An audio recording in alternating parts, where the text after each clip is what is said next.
Vagabond, volume 1, a 63ª HQ que eu tô lendo nesse meu projeto de ler uma HQ por dia durante o ano inteiro. E se você quiser acompanhar como é que tá sendo essas minhas leituras, é só se inscrever no canal aí.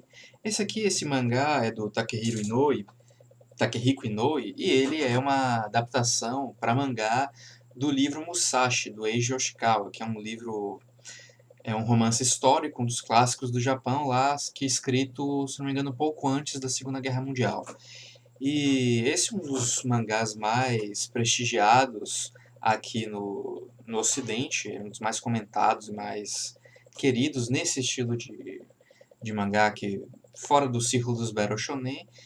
E embora eu não saiba como ele é recebido no Japão, eu suspeito que ele tenha sim suas atenções, tanto porque o autor é um mangaka conhecido, principalmente pelas séries de comédia dele, quanto por ele ser um excelente desenhista, além de estar adaptando uma obra que é considerada importante no meio literário japonês.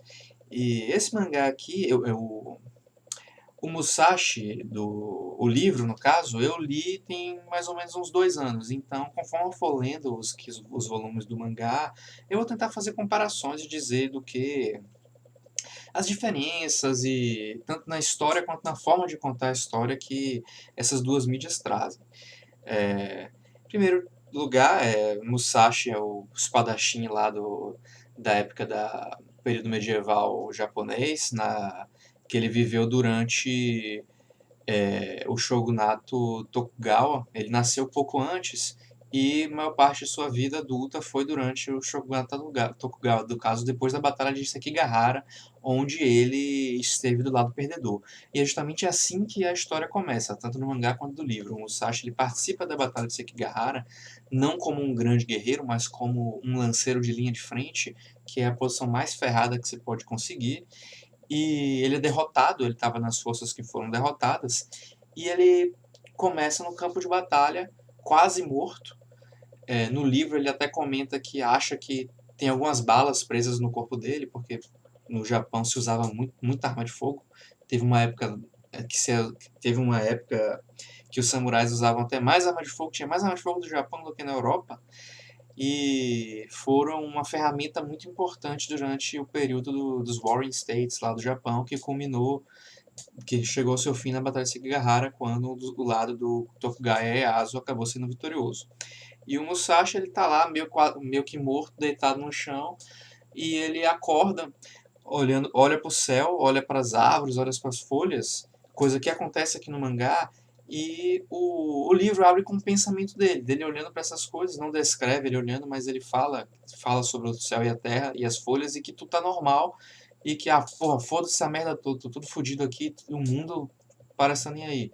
É mais ou menos assim que ele dá essa abertura. E o mangá, ele não mostra esses pensamentos. Na verdade, o mangá ele é muito Takezo, que nessa época o personagem não se chamava Musashi nessa época, ele se chamava Takezo, Shimei Takezo, ou Shimen Takezo, quando ele ainda não tinha notado o nome Musashi, como ele viria a ser conhecido mais tarde. Ele é um personagem bastante introspectivo no livro. Os momentos em que mostram os pensamentos, que mostra a visão dele, que o livro mostra a visão de vários personagens, e o mangá também, ele está sempre ponderando e pensando nas coisas, mesmo na época em que ele é mais bicho do mato, bem selvagem, como é esse início da história. E aqui não, ele é mostrado como um sujeito reservado, mas o leitor tem pelo menos nesse volume, tem pouca noção direta dos pensamentos dele, mas essa questão de como ele percebe o mundo e o que ele sente é mostrado mais através da própria arte. Como, por exemplo, nessa cena aqui que mostra ele olhando para o céu. Porra, perdi a página. Que mostra ele olhando para o céu e para as árvores aqui no cantinho. Logo no início do mangá. Ele acorda meio morto, despertado pela chuva no mangá, e logo é encontrado pelo amigo dele, Matahashi, que era um jovem da cidade dele, da província de Musashi, que eu esqueci o nome da vila em específico, mas é da província de Musashi. E eles dois, eles saem do campo de batalha meio que fugidos, porque eles são soldados do exército perdedor. Então as tropas inimigas lá dos generais de Tokugawa ainda estão perseguindo os soldados perdedores. E logo eles encontram uma casa, uma cabana, em que tem duas pessoas, que é a Oku e a Akemi. A Oko é uma mulher mais velha que vive na região, e tem um relacionamento com alguns bandidos da região, e a Akemi é a filha dela, que é bastante tímida e não dada a falar muito. Essas duas personagens são bastante importantes e vão estar sempre aparecendo na história. Isso acontece tanto no mangá, que eu já sei mais ou menos um pouco o que acontece depois, quanto no livro. E o Musashi, ele se sente atraído pela Oko, mas ele não dá bola pra ela, porque o lance dele é querer ser o maior espadachim do mundo. Já o Matahashi, que é meio que um oposto do Musashi, ele acaba se perdendo pelos encantos da Oko, uma mulher mais velha, uma mulher madura, ele provavelmente era virgem, e estava prometida uma garota da vida dele, uma garota da vila dele, a Otsu, e no entanto ele trai essa garota e acaba fugindo com a Oko.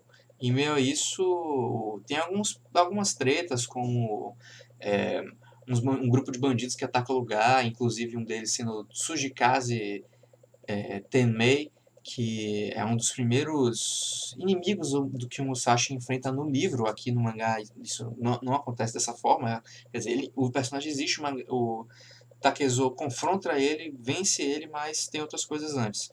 E mais tarde, enquanto o Matahashi prefere fugir com a Oko, depois de ter essas tretas com os bandidos, e fica, inclusive deixa o Musashi sozinho para lutar contra os bandidos sozinho, o Takezo resolve voltar para a vila dele para dizer para Otsu, a noiva do Matahashi, que o Matahashi ainda está vivo.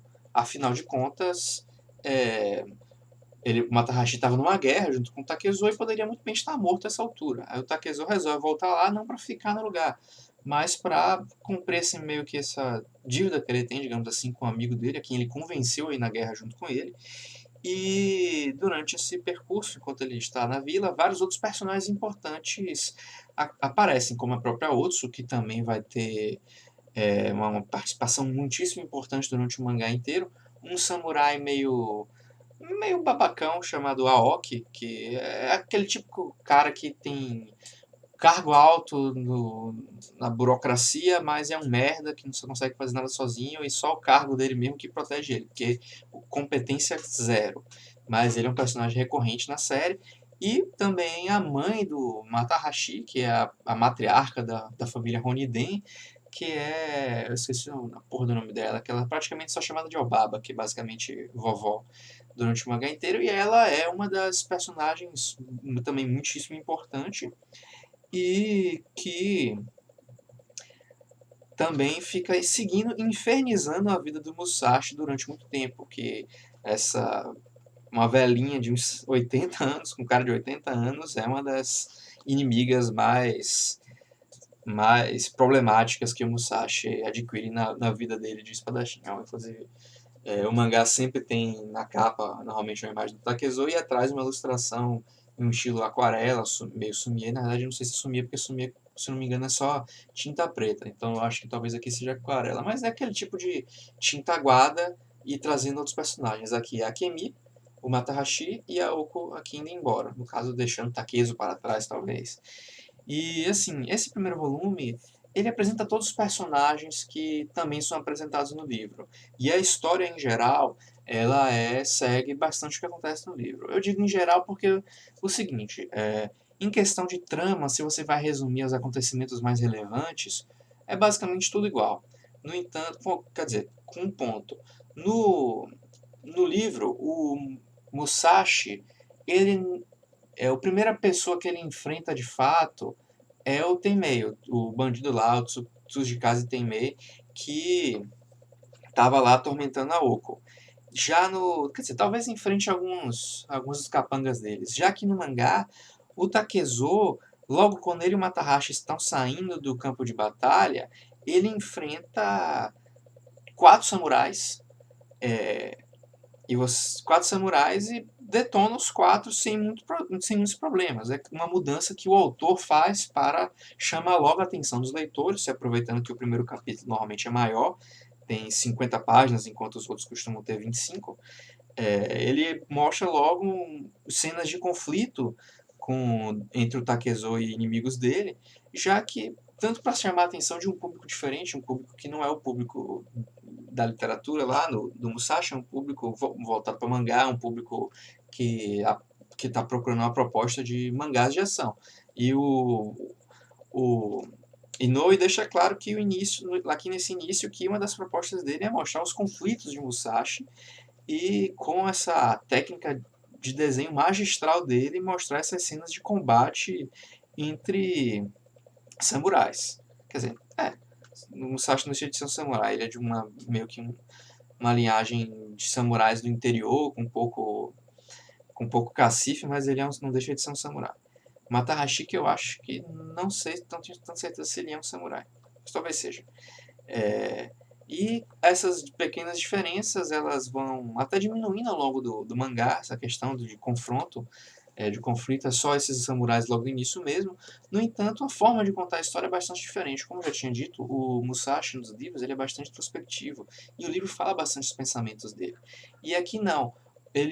O autor deixa essa introspecção menos nos pensamentos do personagem e mais nas fenomenais desenhos que ele faz do ambiente, da natureza, de Takezo olhando as pessoas, das pessoas olhando Takezo, e de como, em geral, de todo o ambiente. E eu acho que isso é uma forma muito competente de mostrar essa história, e inclusive uma forma de mostrar um ambiente e os arredores de Musashi que eu até mesmo teria preferido se o livro fizesse, porque eu gosto bastante de descrições, eu gosto bastante de descrições de ambientes, da forma como o personagem percebe o mundo ao redor dele. E o livro, ele não se vale disso. É um livro que, apesar de a gente pensa assim, um clássico japonês da primeira metade do século passado, mas ele é um livro muito simples de ler.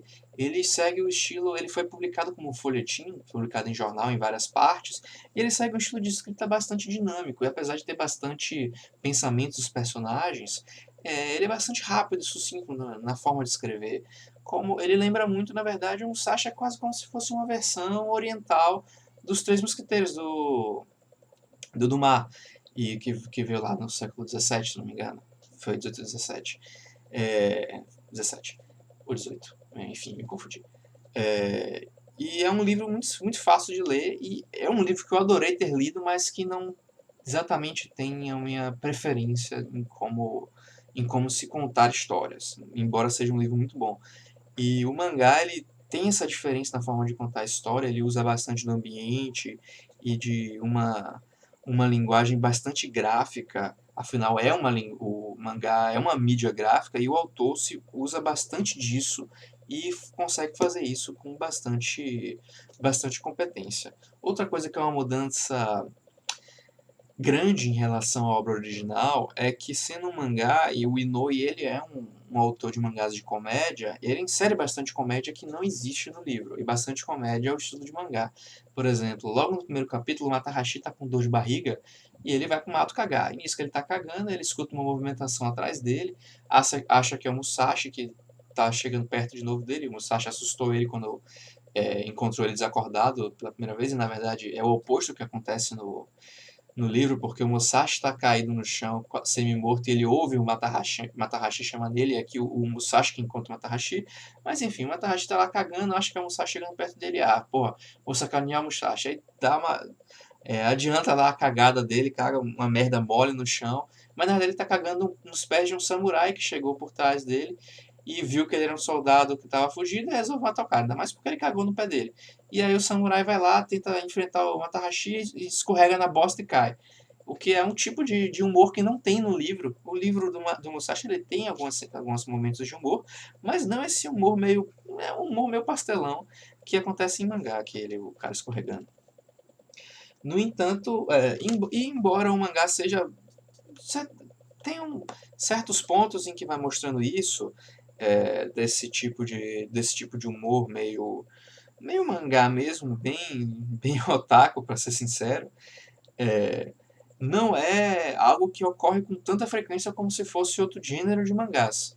E apesar do Inoue ele ser um artista, um mangaka, principalmente de mangás de comédia, ele é muito conhecido pelo Slam Dunk, que é aquele mangá de comédia e de basquete, é, ele pega leve aqui no Musashi. Várias vezes ele usa aquelas expressões de mangá em que o personagem fica com o rosto mais simplificado e faz uma cara estranha. No entanto, muito mais vezes ele usa ele desenha de forma hiper detalhista, fazendo os rostos e principalmente um foco nos olhos dos personagens. Inclusive sendo bem sucedido em mostrar o Musashi como um cara meio selvagem, meio bruto. Porque nessa época da história, o Musashi não tinha técnica quase nenhuma. Ele vencia as brigas na pura porrada. Ele era um cara muito forte, ele era um cara muito alto, e apesar da força dele estar meio exagerada aqui no mangá, de vez em quando, como por exemplo, ele estoura a cabeça de um sujeito numa árvore, até quebra pedaços do tronco da árvore, ele é sempre descrito como um sujeito alto e muito forte no livro. E é o que faz ele ganhar essas lutas no início dele, a selvageria dele e a força dele. Porque aqui, nesse início, o Takezo, que ainda não é o Musashi, não tinha técnica quase nenhuma. Mas essas técnicas ele virá descobrir com o tempo, e inclusive, acredito eu, que no próximo volume, depois de ter sido emboscado lá no vilarejo natal dele, por uma recepção que ele está sendo perseguido, ele vai sendo perseguido durante bastante tempo, porque ele tem que passar por umas estações fiscais, uns postos fiscais nas estradas, que as estradas japonesas têm, de tantos e tantos quilômetros, tem várias dessas, e ele passa por uma dessas barreiras, a galera nota que ele é um soldado fugido e começa a perseguir. Essa perseguição leva ele até a vila e um samurai, que é o que eu mencionei, o Aoki, ele começa a utilizar a força dos camponeses para perseguir Musashi. E a mãe do Matahashi, a matriarca lá dos Ronin, tá puta com o Musashi, querendo mais que ele morra mesmo, por ter levado o filho dele para um mau caminho. Não ajuda muito Musashi, que basicamente não tem trégua na cidade, na vila dele. Mas é lá que futuramente ele iria encontrar um personagem que seria o grande responsável pela mudança dele de um jovem abrutalhado, um brutamontes praticamente inculto, em um espadachim filósofo que ele veio a se tornar na idade adulta. Mas esse personagem ainda não apareceu, mas eu tenho certeza que ele vai. E eu vou termino por aqui esse minha review, que eu acho que ficou até maior do que eu gostaria, porque falando de coisa japonesa, de samurai, eu acabo tendo muito o que falar, principalmente porque eu li o livro original, então tem bastante coisa para comparar. Mas espero que tenha sido gostável esse vídeo aqui. Eu vou estar continuando a ler essa obra, já tenho todos os volumes lançados de Vagabond, até o 37, e vou estar aí comentando ele, intercalando com outras leituras, que no momento está sendo os encadernados da Mulher Maravilha da época dos 952, que será a próxima HQ que eu vou ler, que vai ser o terceiro encadernado da Mulher Maravilha. 952 eu vou estar trazendo provavelmente amanhã. E quem chegou até aqui, eu agradeço muito e espero que tenham curtido o vídeo e até a próxima.